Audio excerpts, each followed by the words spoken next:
بەناوی خوای گەورە سڵاوتان لەبێت بینێرانی بەڕێز و خۆشەویست بەپێی یاسای نوێی پەرلەمانی عێراق بۆ هەڵبژاردننی داهاتوو عێراق دەکرێت بە 83 بازنەی هەڵبژاردن هەر چارەمی کوردستانیشە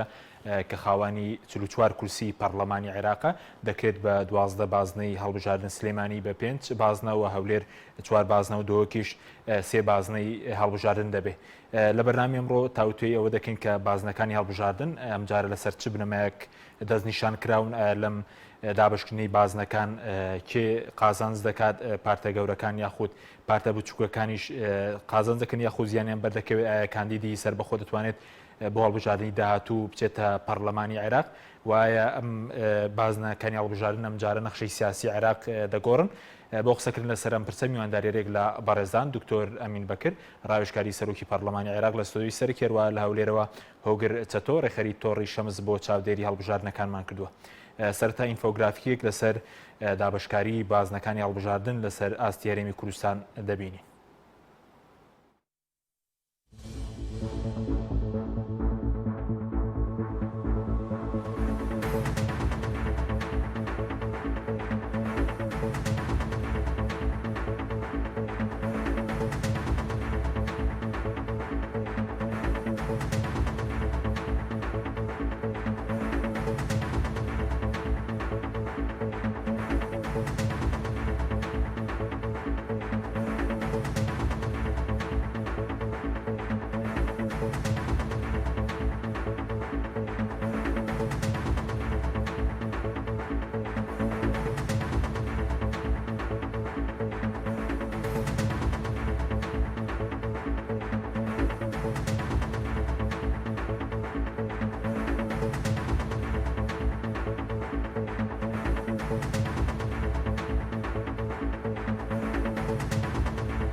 جارێکتر سڵاوتان لەبێت بینێرانی بەڕێز سوپاس بۆ میوانەکانمان کاک هۆگر بەخێر بن ئەگە سەرتا لە بەڕێستانەوە دەست پێ بکەین سەبارەت بە دابشکاری بازنەکانی هەڵبژاردن کە ئەم جارە عێراق کراوە بە 83 بازنە و پێی کۆتایی ژنان هەر پارێزگایەک دابشکراوە بەسەر بازنەکانی هەڵبژاردن چۆن لەم دابشکاری دەڕوانن و ئایا دابشکاریەکی دروستە؟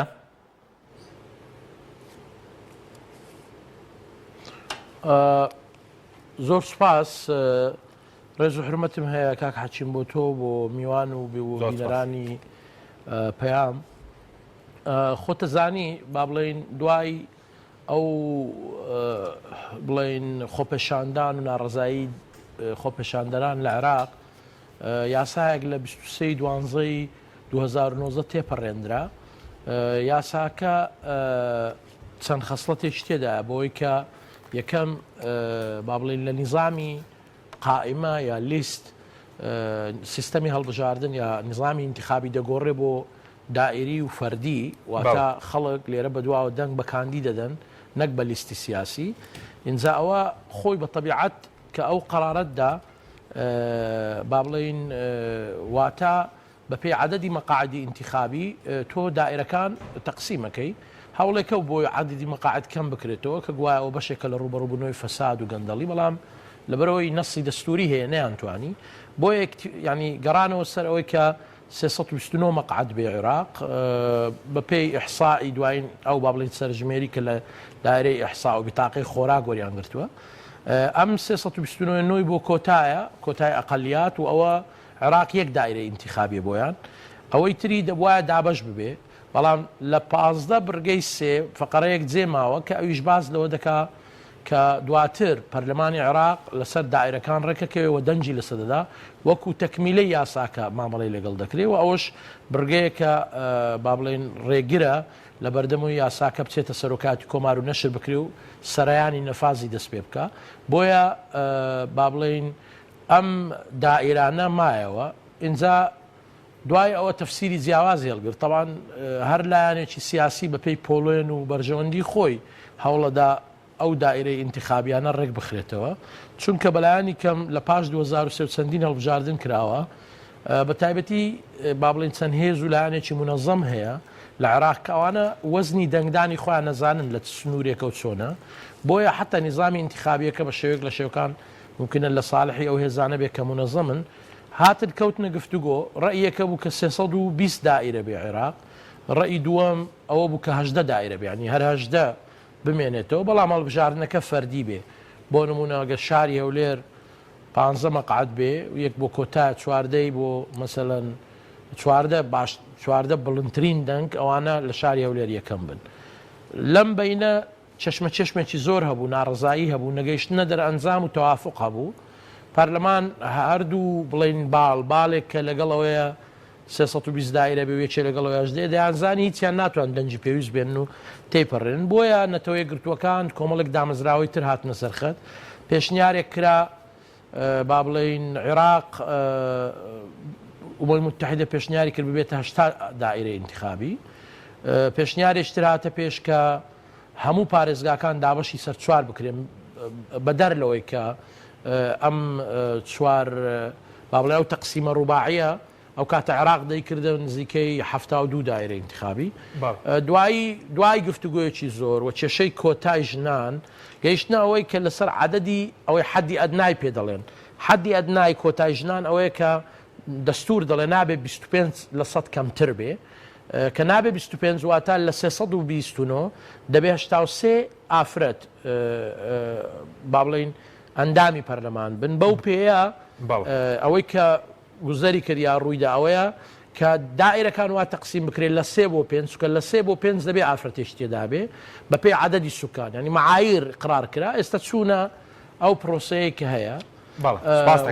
هێدی دەنجیان لەسەر دائیرەکاندا مەفروضە ببێتە 83 دائیرە بۆ ئەوەی زامنی منیمەم یا حەدی ئەدنای 83 ژنان بکرێت ئینجا ئەمە مەساوی و ینی هەر مۆدێلێکی ئینتیخاب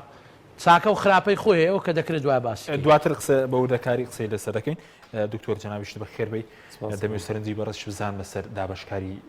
بازنەکانی هەڵبژاردن بەم شێوە بەتایبەت هەرێمی کوردستان سێ پارێزەکە سلێمان و هەولێر و دهۆک کە ئێستا بازنەکانیان دەنگیان لەسەر دراوە لەسەر چ ئەساسێک یەکلاکرانەوە سەردەست سڵاو بۆ بیرانی ئەم بەرنامەیە و بۆ ئێوەی بەڕێز و بۆ میوانە بەڕێزەکەشتان کاکۆگر ئەوەی کە ینی پێویستەکە قسە سەر بکەین لەسەر مۆزووی ئەم بازنانە هەڵبژاردن کاتی خۆی هەر کاتێک کە پرۆژە یاساکە هاتە ئەنجومەی نوێرانی عراقی پێم وایە کاتە قسەمانە سەر کرد لە بەرنامەیەکی ترا بوو بەسمانەوە کرد کە ئەم یاسایە ئیجابێت و سلبێتی خۆی هەیە بەڵام بەشەوە ئەگەر لە سلبێتەکەەوە دەست پێ بکەین زیاتر لە بەرژەوەنی هێزە سیاسی حزبە گەورەکانە بە تایبەتی ئەوانەی کە منەظەمن واتە ڕێکخراون نەک لە بەرژەوەنی حزبە بچووکان لە بەروی کاتێککە بازنەکان بچووک دەبنەوە بەقەدەر ئەوەش هێزە سیاسەکانی تر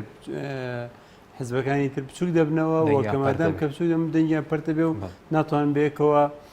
کورسی بێنن یا ینی دەنگی پێویست بۆ ینی بەدەستێنانی کورسی بەدەست بێن ئەمە یەک هەر لە سەرتاوە هەوڵێکی زۆر هەبوو بۆ ئەوەی ئەم یاسایە تێنەپەڕێ یا خۆت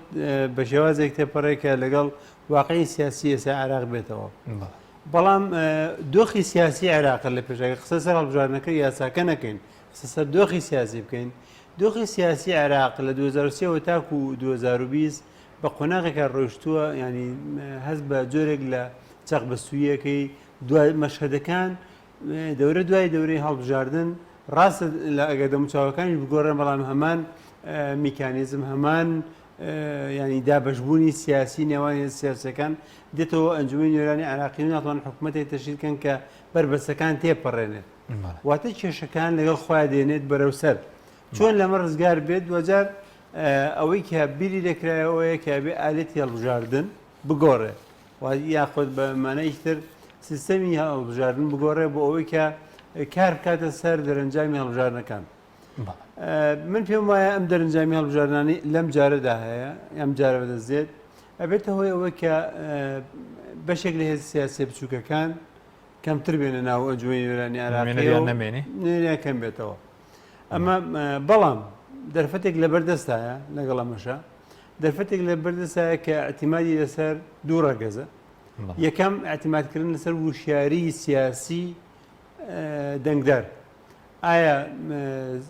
ئەتوانین دەنگدەری وشیاری یاخۆت وەکو پێویست ئەو پەیامە بە دەنگدەر بگەێنێ و قەنەعاتی پێ بکرێت کە بەشداریکردن لە پرۆسی هەڵبژاردنەوەتە بەشداری بڕیاردان لە مافی سیاسی خۆی بۆ ئاڕاستێکی سیاسی دیاریکراو ئەمە زۆر گرنگە کە بەتایبەتی ئێمە بەتایبەتی نوخبا و هاوڵاتیان بە شێوەیەکی گشتی باز ئەوە دەکەن کە لە سیستەمی سیاسی و لە دەموچاوە سیاسەکان و لە هێز سیاسەکان ناڕازین ئەگەر ناڕازین پێویستەکە ئەم ناڕازیبوونە تەرجمە بکرێت بۆ بەشداریکردنێکی ئەکتیڤ لە پرۆسی هەڵبژاردندا دوو ئەحتیمال دەکاتە سەر توانای لێک نزیک بوونەوەی هەم نوخبا بەتایبەتی و نوخبە ناڕازی و ڕێکخراوە مەدەنیەکان و بەشێک لەم هێزە سیاسی بچووکانە بۆ دروستکردنی کۆمەڵێک فدراسیۆنی تایبەت بە هەڵبژاردن فدراسیۆنی سیاسی تایبەت بە هەڵبژاردن بۆی هەموو ئەمانە بەیەکەوە بتوانن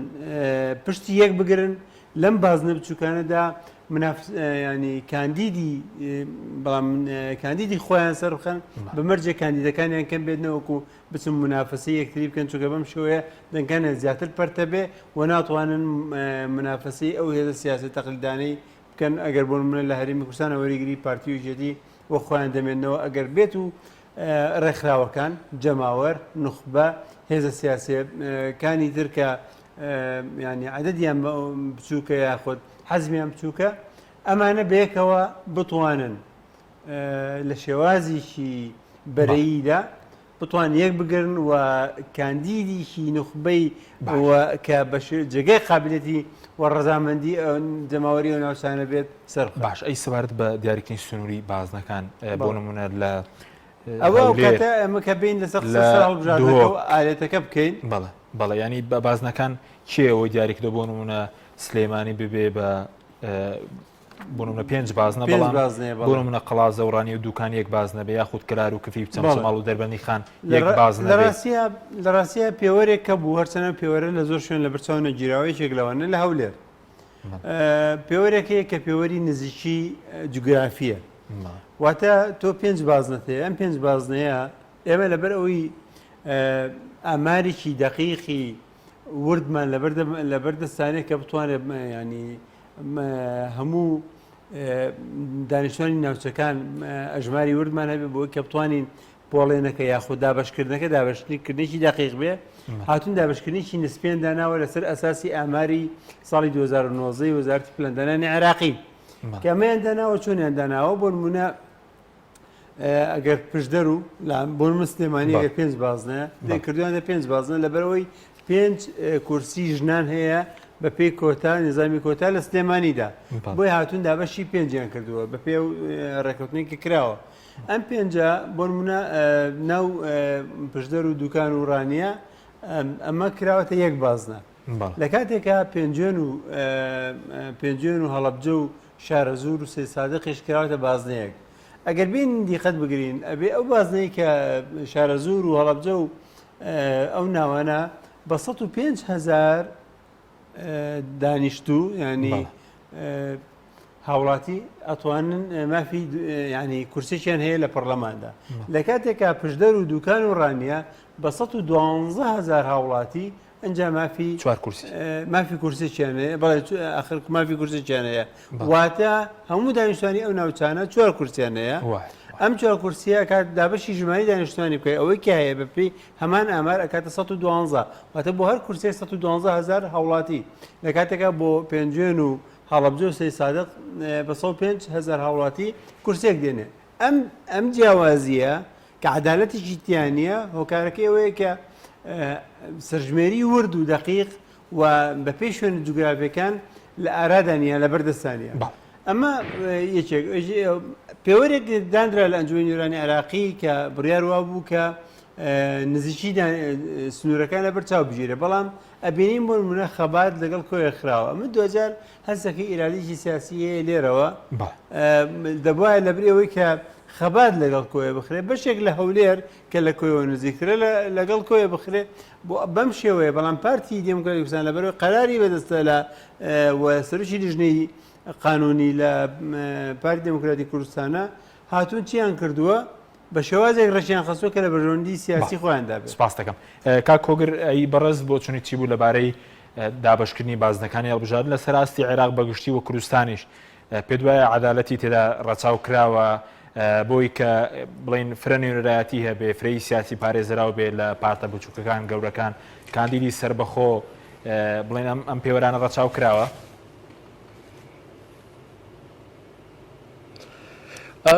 جەنابەت دەزانی ئەو مۆدێلی هەڵبژاردنە ئەگەرچی بە ئیدعای ئەوەی کە با بڵێین داواکاری خۆپێشاندەران بۆ لە نۆ پارێزگای عێراق و هەروە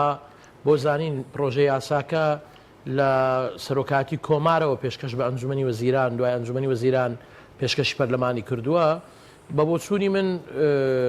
نەیانی بۆچی کەسی بەس بە پێی زانیاری من بەشی زۆری پسپۆڕانی بواری هەڵبژاردن با بڵێن لە دەوڵەتی تازە گەشە سندوی دیموکراسی و تەحولی دیموکراسی تێدابی لەگەڵ ئەوەن کە قائمەی نسبی و داخراویش بی و عێراق یەک دایرە ئینتیخابی بۆی زۆرترین تەمسیل دروستبی هیچ دەنگێک نافەوتێ هەمووی کۆ دەکرێتەوە و ئەو تەجروبەیە لە عێراق بووە بەڵام لەبیرت نەچێ بە بەردەوام با بڵێن هێزە گەورەکان یاریەکەن بۆی کە مۆدلێک بێنە پێش ئەم مۆدلی ئێستا کە ئەو فرە بازنەیە کە ینی تەوافقەکە ئەساسەکەی ئەوە بووە کە دابەش 83 کورسی بکرێ بۆ ئەوەی زامنی حەدی ئەدنای کۆتای ژنان بکەین با بڵێن هەم محاسنی هەیە هەم مەساوی هەیە و هەموو نظامەکی انتخابیش ئەوە لە خۆ دەگری محاسنی ئەوەیە کە با بڵێن هیچ گومان تێدا نیە ئەندام یا پاڵێوراو لە خەڵک نزیکە کاتەوە زێدەتر خەڵکە زانی چێن وێنەرایەتی تۆ دەکات لەو دایرە ئینتیخابی هەیە دوو کولفەی بۆ پاڵێوراوەکان کەمترە لەوەی پروپاگەندە لە شوێنێکی فراوانتر بکە ئەو زۆرە ئەو مۆدلانەی کە فەردیە یا دائیریە عملیەکی سەهلترە خاڵێکی کە بۆ مەسئلەی تەوافقاتی سیاسی ممکنە ئەم مۆدێلە کە لەگەڵ کاگامین ڕێکم کە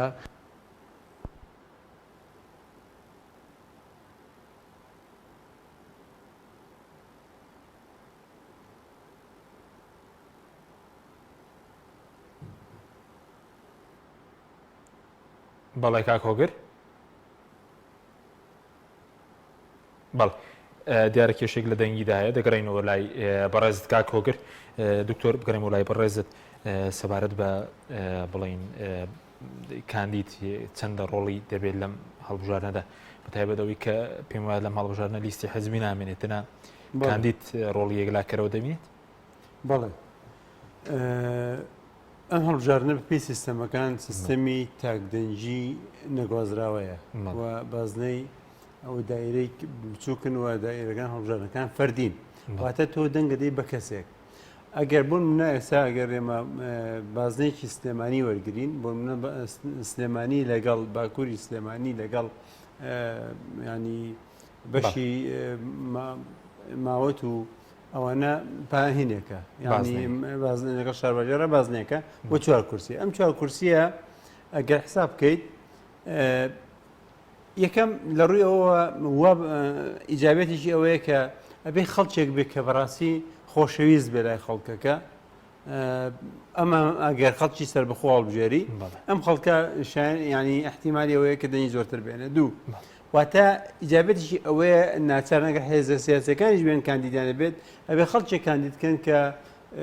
ینی کەفاەتی تیا بێ و مەقبول بێ لای خەڵک ئەمە یەک بەڵام لە هەمان کاتە ینی هەندێک ئیشکالەتی خۆی هەیە کاتێککە بۆ نمونە ئەگەر هێزە سیاسەکانیش بن سیاسەکانیش بەشی خۆیان پەرتە بن دروستکردنی تەوافقی سیاسی قورسە بێ بۆ دوایی دروستکردنی تەوافقی سیاسی قورسە بێ خاڵێکی تر ینی کە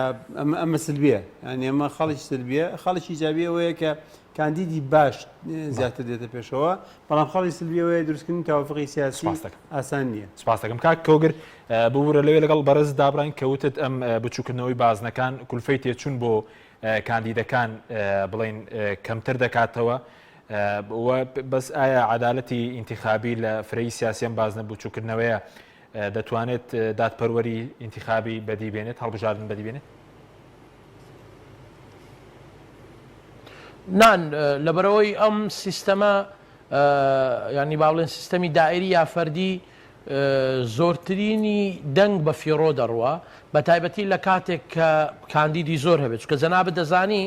ئێستا و مۆدێلە تۆزێک باڵانسی تێدایە کە لە هەر دایرەیەکی ئینتیخابی 3 تا 4 با بڵێن کەس بۆ 5 کەس هەڵدەبژێردرێ چونکە لە ئەسڵدا ئەگەر بۆ نمونە ینی سیستەمەکەیە سیستەمی دائیری بە کاملی تەطبیق بکەین وەکو ئێستا لە نیزام و هێڵبژاردننی ئەمریکادا هەیە ئەگەر بڵێن کۆیە 50,000 کەس دەنجی تێدا بدا و یەک کاندید لە کۆیە ینی چکە ئەو سنوورە ممکنە کاندیدێکی ببەرکەوێ لەگەڵ خەبات و لەگەڵەوە کاندیدێکی براوە لە کۆیە 4 بۆ نمونە 5 کاندیدمان هەبێ کاندیدی براوە ممکن ئەگەر کۆی وەکو دایرێ وەگرن بەزەوە میسالە بۆی بینەران تێی بگەن مەبەستمانچیە با بڵێن یەکێک 10,000 دەنجی هێناوە براوەیە ینی مەقعدەکەی بردوتەوە یا 11,000 دەنجی هەیە باوا بڵین بەشی ئەوانی تر یەکدەی هەیە یەک نوێ هەیە ینی 39,000 دەنگ بە فیڕۆ ڕۆیە 11,000 دەنگ مەقعدەکەی بردی ئەوەش پێی ناگۆترێ زۆرینەی سیاسی دەنگدەران بە تایبەتی خەڵکێکی زۆر قسەی لەسەرەوە هەبوو مەفروزە جەولەی دووەم هەبێ وەکو نیزامی فەرەنسی مەسەلەن ئەوەی 50% نێنێ لە قۆناغی یەکەم دەبێ بچێتە قۆناغی دووەم ئەو کاتە چێبرچێ لە بینی دوو کاندیدی هەرە لە پێش دەبێ بۆی لە قۆناغی دووەم ئینزا تێبپەڕێ ئەم مۆدێلە پیادە نەکراوە بۆیە لەم مۆدێلە ناعەدالەتێکی گەورە هەیە چونکە تەمسیلی حەقیقی دروست نابێ بەواتایەکی کەگەرە من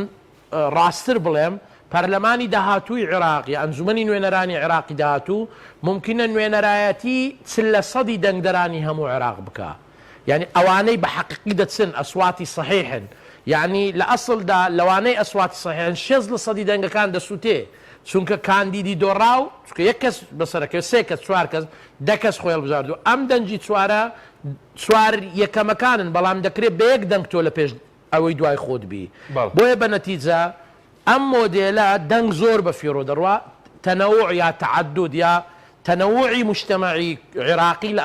لە چاو ناگرێ ئەوەی کە دەمووی تەکمیلی کەم بەسەراحەت عەرابی ئەو پرۆسەیە مەجموعەیە هێزی سیاسین کە ئەمانە لە ئەسڵدا نیەتیان یا ئەوەی لە پشت پرۆژەکەیە ئەوەیە کە ئەوان ڕەیان وایە دیموکراتی تەوافقی لە عێراق کۆتایی پێ هاتووە یعنی ئەم پرۆسەیە لە عێراق هەر چەقبەستوو دەبێ و هەر لەو کێشێ دێن بۆیە دەبێت زۆرینە و کەمینە دروست بێ ینی زۆرینەیەکی پەرلەمانی لەگەڵ معارەزە هەموو لە حکم نابن بەرنامەیەکە بێت جهتێک وە بە تایبەتیش وەکو گوتم تیاری سەدری هێزێکی زۆر مونەزەمە دەزانن چ دەکەن و بیریان لەوە کردوێتەوە بەم مۆدێلی ئێستا ئەوان مەجموعەیە کورسی باش بەدەستدێنن وای لێدێ ئەوان دەبنە ئەو جهتەی کە ڕادەسپێرن سەرۆکی وەزیران و کابینەکە دروستکەن بە بۆچوونی منامان کار لەسەرەوە دەکەن بەنسبەت کورد ینی کورد هەموو هێزەکانی لەگەڵ ئەم سیستەمە نەبوو بەس بەسەری فەرز بووە و ئێستا دێ تعامل لەگەڵ ئەو مۆدێلە دەکا تەنانەت پارتی وێچێتیش بەعەلەنی و بە جوهودی زوودیان سەرف کرد کە حەدی ئەدنا ئەو مۆدێلە بەم شێوێت تێنەپەڕێک کە دەگوترێ ببێتە 320 دائیرە چونکە ئەوان زۆرتر مەترسی وەکو جەنابەت و کاک ئەمین دەزانێ ممکنە لە سلەیمانی و هەولێر و دهۆک زۆر کێشە نەبێ لەبەرەوەی هیچ مفاجەیەک چاوەڕێ ناکە هەموو هێزە کوردستانیەکانن بە نەتیجە دەبنەوە کاندیدی کورد هەیە لەو منتقەیە مفاجە نییە بەڵام لە مەناتقی وەکو کەرکووک و نەینەوا و دیالە و سەلاحەدین و حتا بەغداش مەجموعەیە دەنجی زۆر هەیە کە دەنگدەری هێزە کوردستانیەکانن بەبێ جیاوازی هێزەکان چن ئەمانە دەکەونە مەترسی ئەگەر سیستەمەکەەوە نەبێ ئەوەی کە ئێستا هاتۆتە پێش نەوەیەکە لە حەلی تەوافقی کە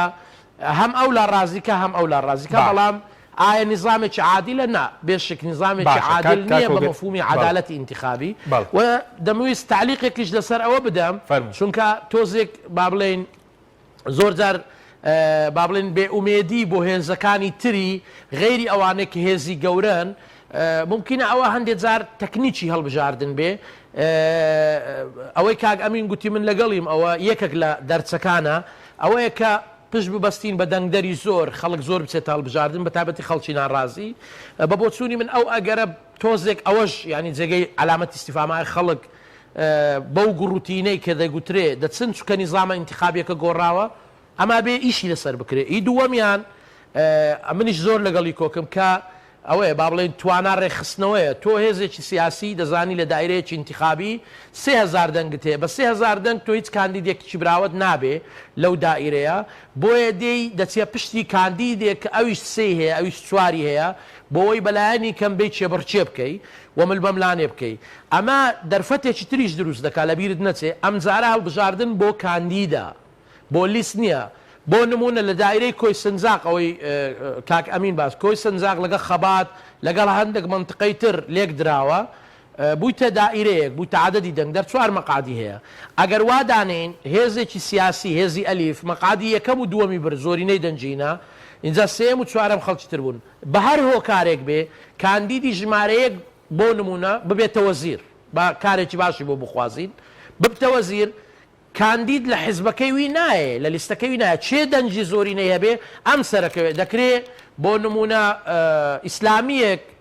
بێتە جێگای یان هێزێکی پێشکەوتن خواست بێتە جێ ئەو کاندیدە شەرت نییە لەوی ئەمەش دەرفەتێکە دەرفەتی تر دوای ئەوە مەسئلەی هەڵبژاردننی ژنانە ینی لەو دائیرانەی کە هێز و لایەنە سیاسەکان کە ژمارەیەک لە دەنجیان هەیە دەزانن ئەو ژمارەیە چێبڕچەی گشتی پێ ناکرێ دەکرێت کاندیدی ژنیان هەبێ و لە بیریش نەچێ بەم مۆدێلە بۆ نمونە لە دائیرەی کۆی سنجاق یەکێتی نیشتیمانیا پارتی دیموکراتی کوردستان لە 4 کاندید زیاتر هەڵنابژێرێ ینی مجازەفە ناکە تەقسیمەکە هێزی دەنجی خۆی ئەزانێ چەند دەنگ بەچێ دەدا و هێزەکانی تریژ وا دەکەن بۆیە ئەمەل هەیە و نەبێ ئەمەل لە دەستدرابێ بەڵام پێویستی بە زۆرێک لە ڕێخستنەوە و منیش لەگەڵ کاک ئەمینم کە دەبێ بچینە پشتی ئەو هێز و ینی کەسایەتی پێشکەشکەین کە ئیجماع لەسەری هەبێ و بتوانێت مل بەملانێ بکە و لەوەش هەمووی گرنگتر چییە چۆن بتوانین زارێکیت کە بۆی دەنگدەر ئاش بکەینەوە زەماناتی پاک و بێگەردی هەڵبژاردن بدەین چونکە یەکێک لە گرفتەکان کە خەڵک بێ ئومێد بووە دائیری بێ قائیمە بێ هەرچی بێ مادام تەزویر و ساختە هەبێ و خەڵک بۆچی بچێنی ئەوەی نەتیجەکە دیارە بشتی نەچێروە بۆیە دەبێت زەمانات دروستکەین لە ڕێ ئەو دامەزراوە تازەیە کە هەندێک جار ئەوە ڕوونەدا کە مسبقاً پێشببینی ساختە پێشببینی گەندەڵی لە پرۆسی هەڵبژاردن یان تەزویرکردن ببیندرێ بەڵێ سوپاس دەکەم دکتۆر ناوبڕێکمانە دواتەگەڕێم وڵای بەڕێز بەڵە بینێرانی بەڕێز ناوبڕێکی کورت و دەگەڕین وڵاتان لەگەڵمان بمێنە تۆپ ئارت تاکە بریکاری تۆڕی میدیایی کۆمەڵ بۆ بەرهەمهێنان و بڵاوکردنەوەی ڕێکلام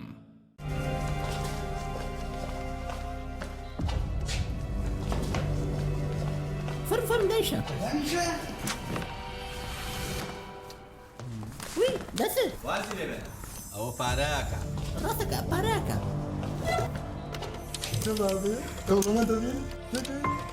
بسيطة بسيطة صبا بسيطة بسيطة بسيطة شير شير نبي الو الو برنجي محمودة بەڵێ باجو بقرن ئەکتەری سەرەکی ڕێکلامەکانی ئێوە لای ئێمەیە جا ئەگەر هەفتە زۆر جا ئەگەر پارەیەکی زۆرمان نێنێ ئیتر ڕێکلام و مێکلامی برنجی محمودیش ئونیش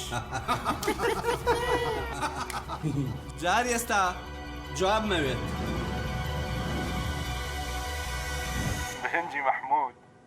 ڕێکلامی ناوێ چۆن؟ برنجي محمود ركلامي ناوي بسيطة بسيطة صبا بسيطة شايفوا يا اي تو سنة جيرابوي ربما بوريك لامبو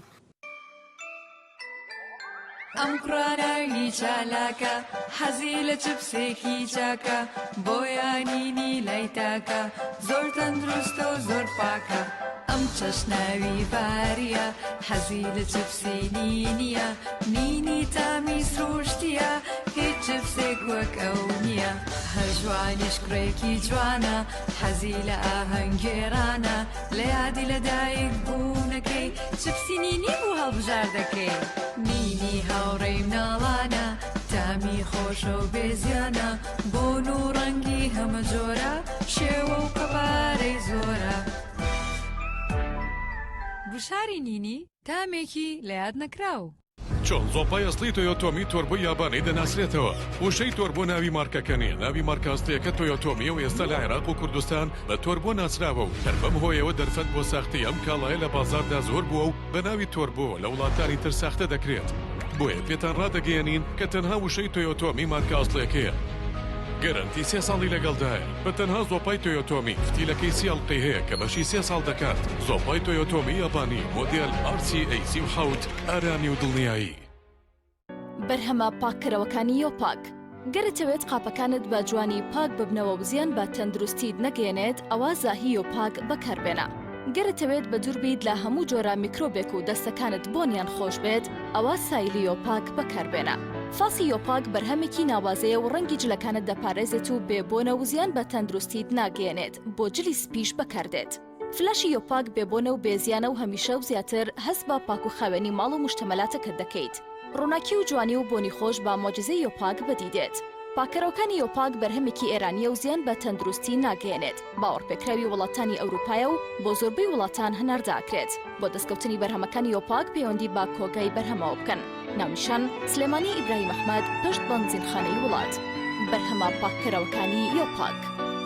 برنجێک بخۆن کە دڵنیابن لەسەر چاوەکەی چونکە تەندروستیتان لە هەموو شتێک گرنگترە برنجی سروشتی شیمال باشترین جۆری برنج لە تەواوی دنیا ئەویش بەهۆی ئەوەی لە خاکێکی بەپیت و جەوێکی شێدار و باراناوی شیمالی ئێراندا دەڕوێت برنجێکی سروشتیە و هیچ مادەیەکی کیمیایی و حافزەی تێکەڵ نییە و هیچ زیانێکی بۆ سەلامەتی و تەندروستی و قەڵەوی نییە بگرە زۆریش بەسوودە پێکاتە و ڤیتامینەکانی برنجی سروشتی شیمال پرۆتین ئاو ڤیتامین ئی کالیسیۆم ئاسن مەگنیسیۆم مەنگەنیز پۆتاسیۆم ڤیتامین B1 B2 B3 B5 B6 واتە ئەم برنجی کارگەکان نییە خاڵی بێت لە ڤیتامین بەڵکو چڵتوکە و خۆمان کڕی دەکەین شێوازی لێنانی لەگەڵدایە بۆ دەستکەوتنی برنجی سروشتی شیمال پەیوەندی بکەن بە 0 353 27 27 هەر کات تاقیتان کردەوە خۆتان بڵاوی دەکەنەوە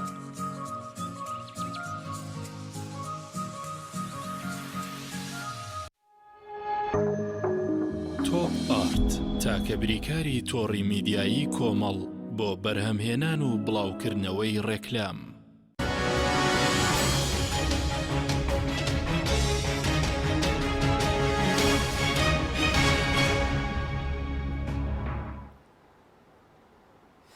جارێکتر سڵاوتان لەبێت بینێرانی بەڕێز کاکتۆر پێش ناوڕەکە باس لەو کرد کە لەندێک ناوچێ لەدا بەشکاری بڵین بازنەکانی هەڵبژاردن نادەت پەرۆری کراوە بەس بۆ خودی کاندیدیش یعنی دەبێت کاندید لە هەر ناوچێ خۆی کاندید کە خەڵکی بڵێ نیشتەجێ و ناوچەیە بێ پێشتر کاتێککە ینی شارەکان بڵێن پارێزگاکان یەک بازنی هەڵبژاردن بوون پێویست بوو کە ئەو کاندیدە خەڵکی و پارێزگایە بێ ئێستا کاتێک کە بازنەکان بچوو کراونەوە هێشتا ئەمە ئەم یاسای پێویستی بە دەرسۆندنی تعلیمات هەیە واتە ئەم تعلیماتە دیارریەکە کە بێ خەڵکی و ناوچەیە بێت یاخود بۆی هەیە لە ناوچێکی تری نزیکیش بێت لە خۆیکانکە بەڵام ئەکسەر بەپێی ینی پێوەرە منطقیەکان لەبێ خەڵکی و ناوچەیە بێت ئەوە هەرچەند وەساوتە سەر تعلیماتە و تعلیماتێکی کۆمیسیۆنی باڵای هەڵبژاردنەکان دەریەکە بۆ بابەتی جێبەجێکردنی یاسی هەڵبژاردن بەنسبەتەوەی کە عەدالەت پێم وتی ینی عەدالەتەکە نسبیە دوجار دەویسترە ئەم گۆڕانکاریەک بێتەکایەوە ئەم گۆڕانکاریە چۆنە بێت چۆن نابێ ئەم سیستەمەیان تاقی کردێتەوە هێناوێنتە پێشەوە من پێم وایە من لە خۆناغی تاقیکردنەوەدا ئابین و ئایا ئەم سیستەمە سەرکەوتن بەدەستێنێ یاخۆ بەدەستی نایێنن پێم وایە سەرکەوتنی قورسە لەبەرەوەی لانی کەمی لەبەرەوەی کە هەویەی ئەو کاندیدانە دیار نییە واتە هەوێ بەتایبەتی ئەگەر ینی بۆ خۆتان نەزانین ئێمە حیزبێکی سەرانسەریمان نییە لە عێراقا هەڵبژاردنەکە هەڵبژاردننی عێراق وەکو ئەمریکانی کە کۆماریەکان و دموکراتەکان هەبێت و کە بتوانێت منافەسەیەکی ینی بە قوڵایی وڵاتەکە منافەسە یەکتری بکەن. حزبەکانی ئێرە ناوچەی نفوزیان دیاریکراوە و ناپەڕنەوە زۆر بۆن منە حزبە کوردەکان تر لە کەرکک بەرەو خوار لە دیالە و جاروبار لە سەڵاحەدین هەندێک دەنجیان هەبوو بەڵام بەرەو خوار هیچ ناتوان کورسی بەدەستبێنن لەو حزبە شیعەکان ناتوان لە هەرێمی کوردستانە کورسی بەدەستبێن ئەمە بووەتەوەی ئەوەی کە نەیانتوانیوە بە ئاسانیش ئەم ینی ئەم معادلەیە ینی قۆناغی پێگەشتنی سیاسی و کۆمەڵایەتی نەگەشتە ئاسێکە بتوانین چاوەڕێی گۆڕانکاری خێرا دکتۆر لەم یاسەیەدا بڵین ئەوەی بازنەکان هەڵبژاردن داواکاری خۆپیشاندەران جێبەجێکراوە یاخود هەرم جارەش بۆ منە پارە چەک عاشیرەت هۆز ئەمانە ڕۆڵی سەرەکی دەبینن لە ڕاستیە وێنەرەکان ئەگەر بگەڕێنەوە بۆ هەڵبژاردنەکان من کاتی خۆی وتارێکەمە بوو لەسەرەوەی کە هیچ کات لە سەرەتای هەڵبژاردنەکان داوای گۆڕانکاریان لە یاسای هەڵبژاردنە نەکردبوو بۆ هینی خۆپیشاندانەکان داوای گۆڕانکاریان لە یاسای هەڵبژاردنە نەکرد ئەوە سەدرەکان بوون خستیانە سەرزاری خۆپیشاندانەکان و خۆپیشاندەران و داوایان کرد و بەشێک لە سیاسی شیعەکان ئەو کاتە داعمیان کرد بە ئامانجی نێشتنی تەوافقات و دروستکردنی حکوومەتی زۆرینە بەڵام لە ئێستادا ینی بابەتەکە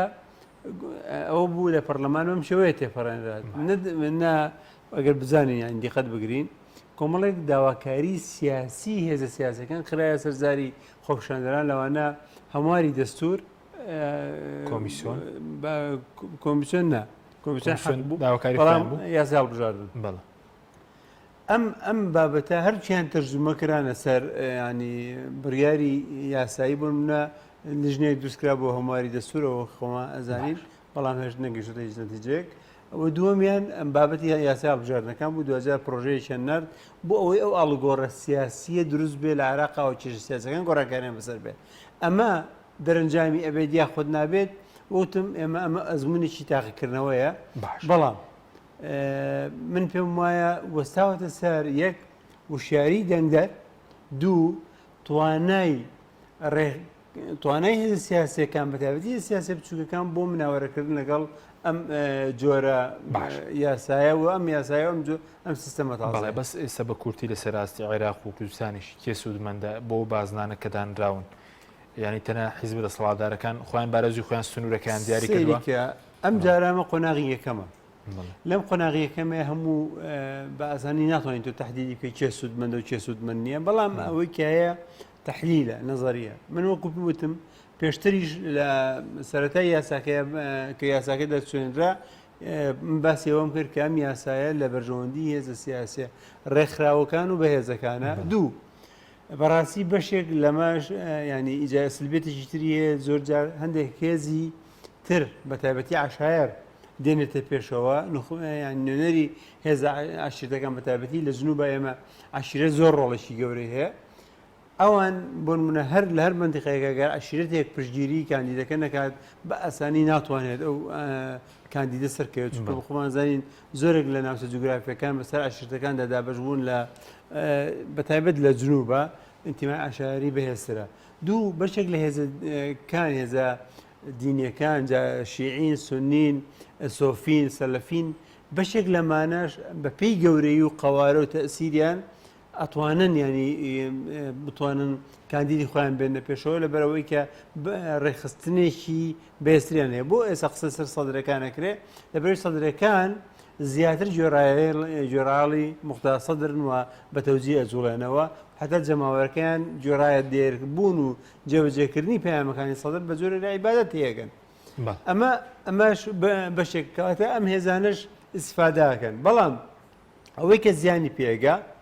بە تایبەتی نوخبەی ڕۆشنبیرە و خەڵکێکە کە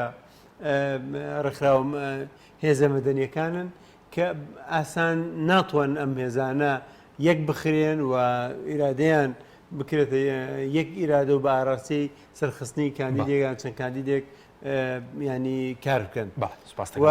بەداخیشەوە کە وەکو وتم هێزیی سیاسیش نییە کە بتوانێت لە هەموو عێراقدا ئەم هێزانە لە خۆ بگرێ سوپاسوانێ ڕەشیان بخە سوپاس دەکەم کاک هۆگر بم وڵای بەڕێزت سەبارەت بەوەی کە ئایا UN خۆیان پشتگیری ئەم جۆرە لە سیستەمە دەکەن لە کاتێکا بەڕێست و دکتۆریش هاوڕابوون لەسەرەوەی کە ڕەنگە زیاتر لە بەرژەوەندی هێزە گەورەکاندا بێەوە نەتوانێت دادپەروەری هەڵبژاردن بەدی بێنێت.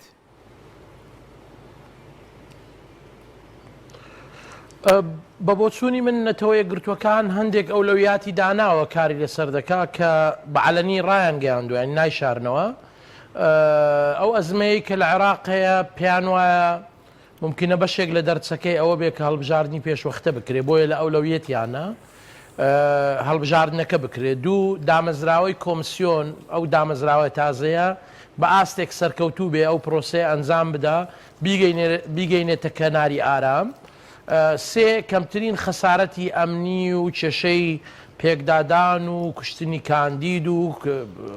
ملبەملانێ لەبەرەوەی عێراق ئەمڕۆ هەمووی گروپی چەکداری و هێزی زۆری تێدایە چۆن ئەوەش بە سەلامەتی ئینجا خاڵی چوارەم چۆن پاک و بێگەر دەبێ.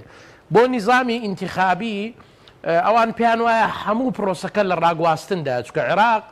لە 2005ەوە هەتا ئێستا 4 جۆر لە سیستەمی هەڵبژاردننی تاقی کردوتەوە.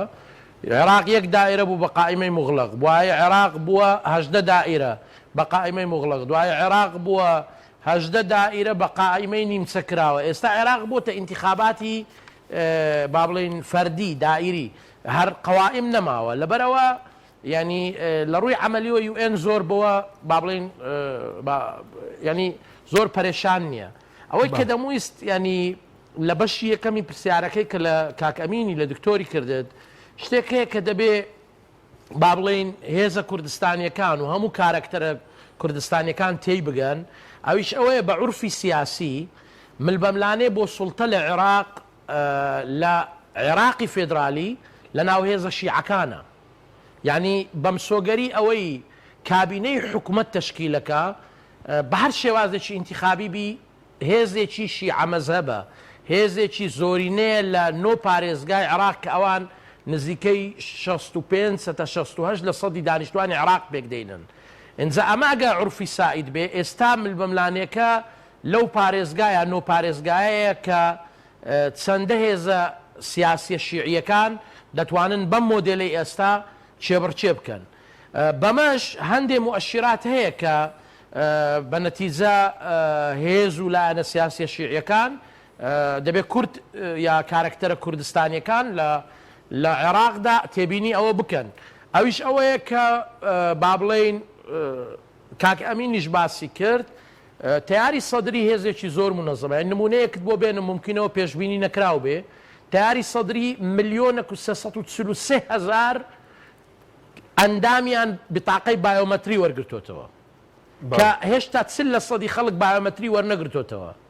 یعنی ئەمان بە منەظەمی وەریان گرتوتەوە. فکرەی تعددی دەوایر لە ساڵحیانە 100 58 سائرون وەکو کوتلە 58 مەقعدی هەبووە پێشبینی دەکەم بەم مۆدێلە تازەیە دەچێتە 65 مەقعد. یعنی هەموو هێزەکان مەترسیانەیە مەقعدیان کەم بێتەوە ئەوان زەمانەت و دڵنیاییان وەرگرتووە بەم مۆدێلە مەقاعدەکانیان دەستە پێش چووکە ناوچەی نفوزی کۆنتترۆل کراویانەیە و هەرچەندە دەنجی ئەوانی تەشتید بکەن مسۆگەری بۆ کاندیدەکانی خۆیان دروست دەکەن. ڕاستە ئێمە لە هەرێمی کوردستان ممکنە زۆنێکمان هەیە و مەجموعەیەک مەقاعدمان هەیە و ئەوە حاصلمان کردو بەڵام بە نەتیجە ئێمە مەقعدانە دەنێرینە بەغدا و لە بەغدا لە چوارچێوەی کورسی و هێزی کورسیەکانت مامەڵەت لەگەڵ دەکرێت بەم پەرتوبڵاویەی ناوماڵی کوردیش ئەم کاریگەریە کەمتر بۆتەوە و لە بیرمان نەچێ تەجروبە و ئەزمموی تاال هەیە لە عێراق کە کابینەی حکوومەت تشکیل کرا ئەسڵەن چەند مەقعدێک و بڵێن وەزارەتێکیان بۆ کورد بەجێشت گوتیان دوای وەرن بۆ خۆتان خەڵکدانێن بەواتای ئەم زۆرینەیە کە قسەی لەسەر دەکرێت بە حقیقت بەس خەیاڵ نییە دەچێتە تەطبیق هەل ئاسانە نەخێر ئاسان نییە بەڵام بە بڕوای من بەلایەنی کەم لەلایەن هەندێک هێزی شیعە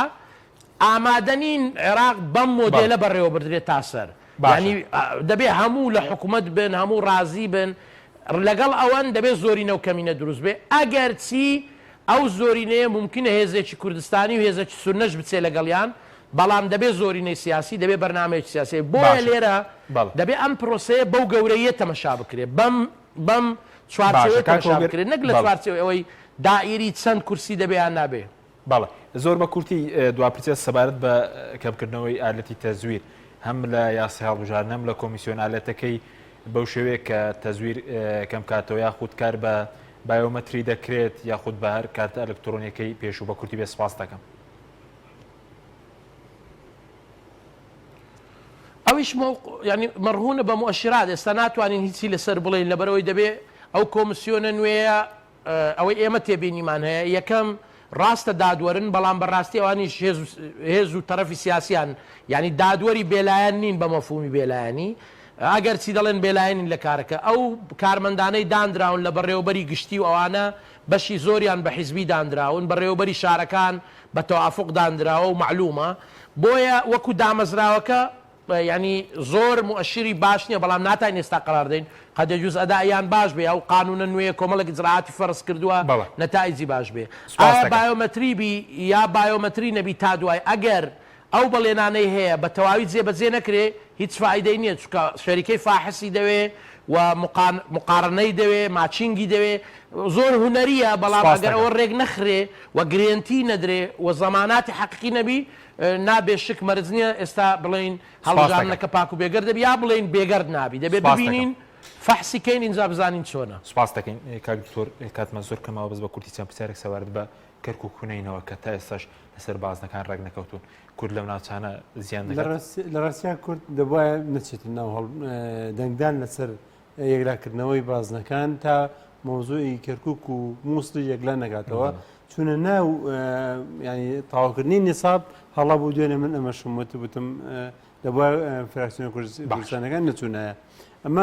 ئەمە هەڵەیەک بوو دەبای نەمان کردایە هێشتا یەکلا نەکاتەوە ئەم شش نەگەشتن نەتیجە دەداین شتەکەی مشوایە دوو مەمام ئەمەوێ لەسەر مۆزوعی تەزویری هەڵبژاردن ئێمە بە تایبەتی لە سلێمانی لە کەرکووکە ئێمە ئەزانین کە هەڵبژاردننی تەزویرێکی ئەلکترۆنی کرا لە ڕێگەی فلاش میمۆریەوە ئەم ینی نظامی ئێستا یاسای هەڵبژاردننی ئێستا گرنتی ئەوەی نەکردووە کە ئەم جۆرە تەزویرە چارەسەر کرابێت چونکە تاوەکو ئەژمارکردنەوەی دەستی دەنگەکان لە بنکەکانە لەگەڵ ئەژماری ئەلکترۆنیەکە نەکرێ ئێمە ناتوانین زمانیەوە بکەین کە دووبارە تەزویر ناکرێت بۆیە ئەوە ئەمەش بکرایە من پێم وایە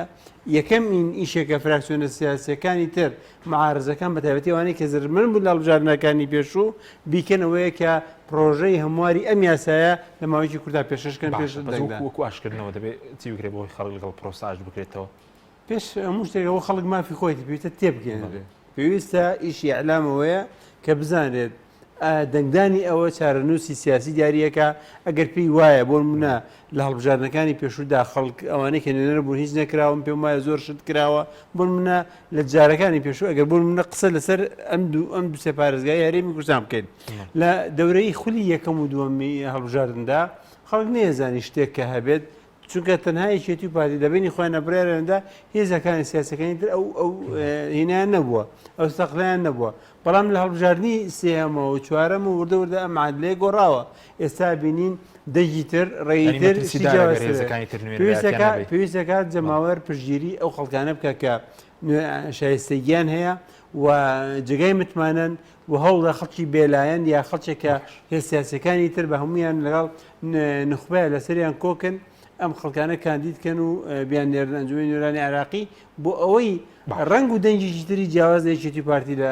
ئەنجومەی نوێرانی عێراقی هەبێت گوزار لە ڕێی خەڵک زۆر بە کوردی سەبارەت بە هەڵبژاردننی پێشوەختە 6 دیاری کراوە لەو کاتە دەکرێت یاخۆ دەچێتە مانگینەوە وادەکەی خۆی نەخێر ئەپەڕێتەوە بە ساڵیاندا بەڵام لە مانگینەوە و ئەوانە احتیمال هەڵبژاردن بکرێت احتیمالە لە پاییزا بکرێت بەڵام لە مای شەشە ناکرێت بۆچی ناکرێت لەبەر من پێم وایە نەکۆمیسیۆن ئامادەجی هەیە دادگای فیدراڵی ئەم یاسا دادگای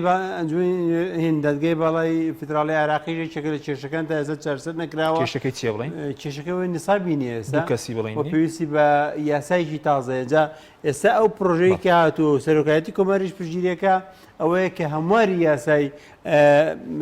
دادگای باڵای فیدراڵی بێ ئەوە هەر بۆ خۆی دەستوری پێویستە کات یاسایکی تازە هەبێ وە کورد لەسەر یاسایە لە ئێستاوە پێویستە کات ینی یەکدەنگ بێ و ڕێی ڕێکوتنی پێشینەی هەبێ بۆی لەبەرەوەی ئەنجامی هەڵبژاردنەکان پەسەند دەکات بەبێ دادگا نابێ نەخێر بەبێ ینی پشتڕاستکردنەوەی دادگای باڵی فیدرالی لەسەر ئەنجامی هەڵبژاردنەکان هەڵبژاردنەکانمانەیەکیان نابێت. سپاس دەکەم زۆر سپاس بۆ بەرەزان دکتۆر ئەمین بەکر ڕایشکاری سەرۆکی پەرلەمانی عێراق لە سودۆی سەرەکی هەروە لە هەولێرەوە گرچەتەوە ڕێکخەری تۆڕی شەمس بۆ چاودێری هەڵبژاردنەکان. سپاس بۆ بینەرانی بەڕێز، سپاس بۆ هاوکاران، خواتان لەگەڵ. سپاس بۆ ئێوەش.